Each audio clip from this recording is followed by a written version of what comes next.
محاولة اختراق منصة عدن، وهذا موعد غلق التسجيلات.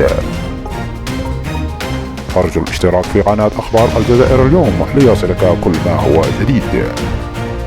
السلام عليكم ورحمة الله تعالى وبركاته. كشفت وكالة عدن السبت عن محاولة اختراق تعرضت لها منصة التسجيل الخاصة بالسكنات. وأوضحت الوكالة في بيان لها إلى أن المنصة عرفت بطئا في عملية الولوج بسبب العدد الكبير للراغبين في التسجيل.